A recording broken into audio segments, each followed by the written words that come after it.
नमस्कार दोस्तों, ये हमारा VBA का पार्ट 34 है। इसके आगे के पार्ट में हमने लूप के बारे में देखा था। ये आखिरी लूप है जो डू वाइल लूप है। दोस्तों लूप हमने ये भी सीखा था कि लूप का यूज़ क्या है, लूप क्या होती है। यहाँ मैं आपको एक बार फिर से बता देता हूँ। जब हमें प्रोग्रामिंग में एक ही तरह का स्टेटमेंट बार बार एग्जीक्यूट करना है, तब हमें लूप का यूज़ करना है।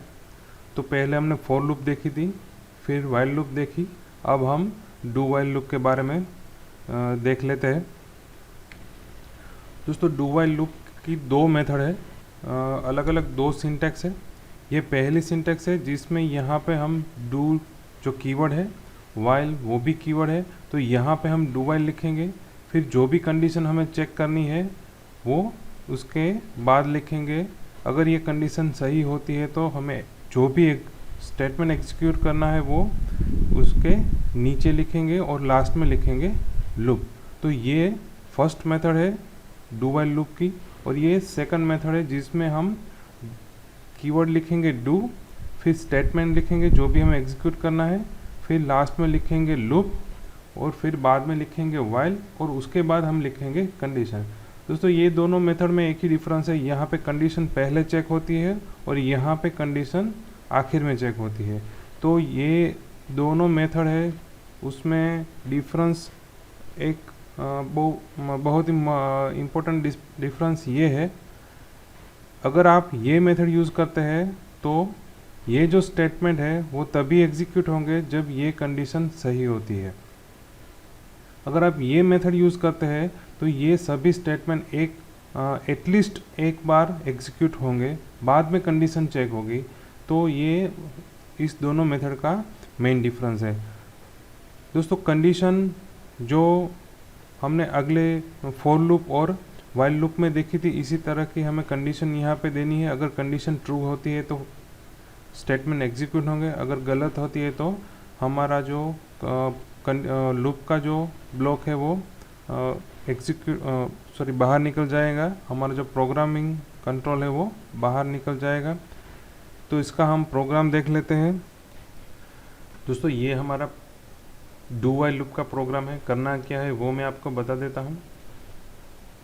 जब हम ये बटन पे क्लिक करेंगे तब क्या आना चाहिए, यहाँ पे A to Z प्रिंट होना चाहिए। जब ये बटन पे क्लिक करते हैं तब किस तरह से, तो जब मैं ये यहाँ पे क्लिक करता हूँ तो यहाँ पे A to Z प्रिंट होना चाहिए। ये हमारा प्रोग्राम है। तो दोस्तों ये प्रोग्राम देखने से पहले यहाँ पे मैं एक एक्सेल का फंक्शन बता देता हूँ, शायद आपको पता होगा। उससे पहले हमें ये जानना है कि जो कैरेक्टर होते हैं, सिंबल होते हैं और नंबर होते हैं, उसका एक कोड होता है, उसे हम आस्की कोड से जानते हैं।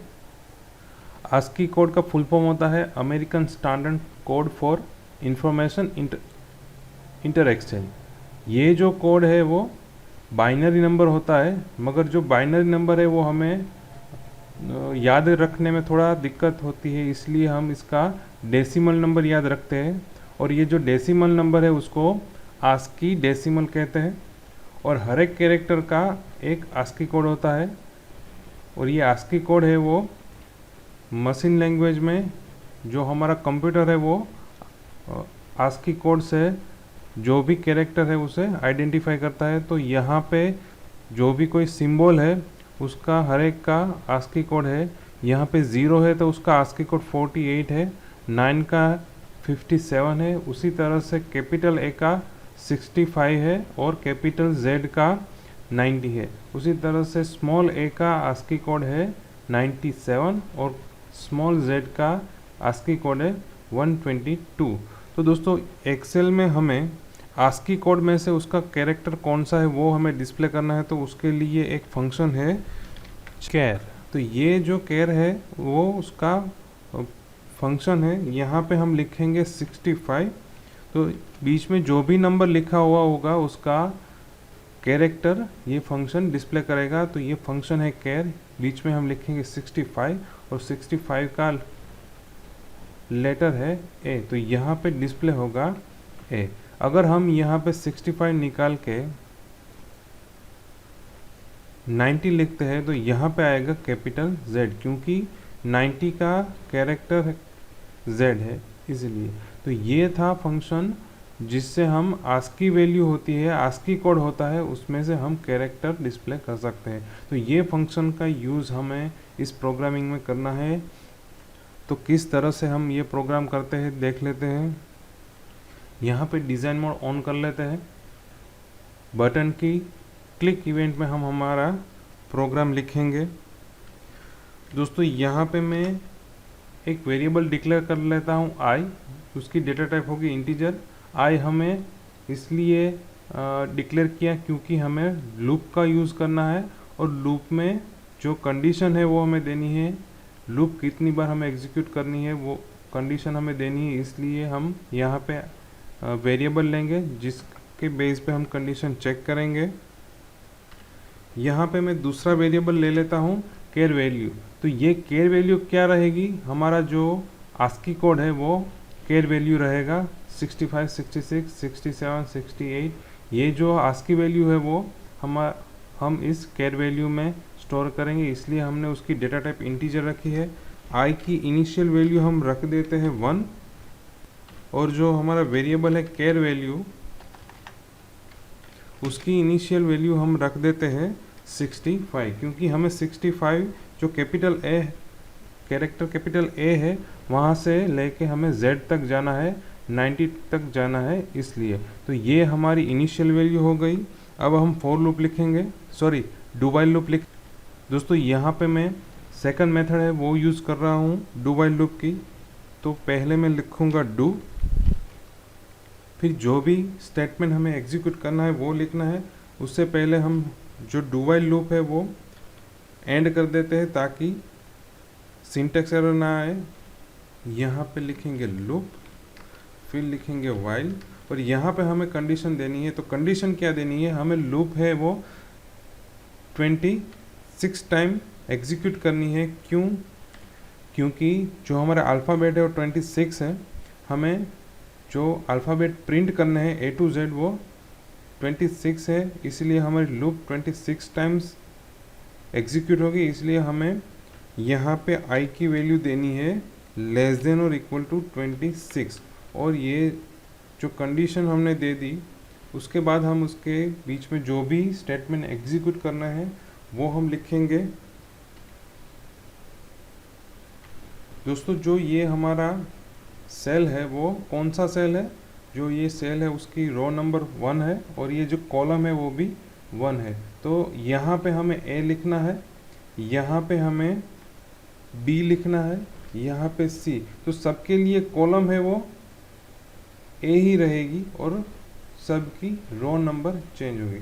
तो दोस्तों यहाँ पे हम सेल्स ऑब्जेक्ट का यूज़ करेंगे क्योंकि हमें जो रो नंबर है वो ही चेंज करना है, कॉलम नंबर है वो सबके लिए सेम ही रहेगा।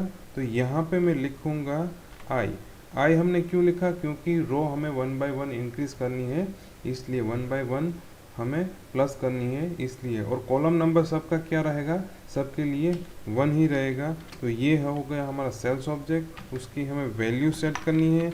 वैल्यू क्या सेट करनी है,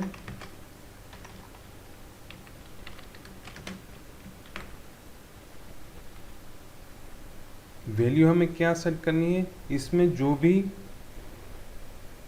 इंटीजर वैल्यू है उसको हमें कन्वर्ट करके जो भी उसका लेटर आता है, कैरेक्टर आता है, वो हमें इस सेल में स्टोर करना है। तो यहाँ पे हमारा जो केयर वैल्यू वेरिएबल है उसमें 65 है, तो 65 का जो कैरेक्टर है वो क्या होगा, A होगा। तो यहाँ पे हमें जो ये इंटीजर वैल्यू है उसको कन्वर्ट करके कैरेक्टर में करना है। तो यहाँ पे हम फंक्शन यूज़ करेंगे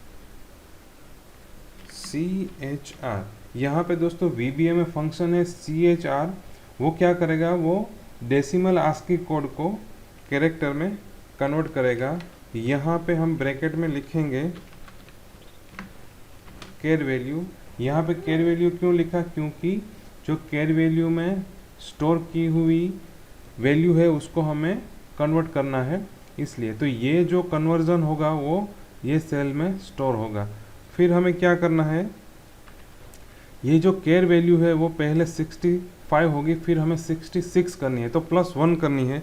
तो यहाँ पे हम लिखेंगे care value equal to care value +1।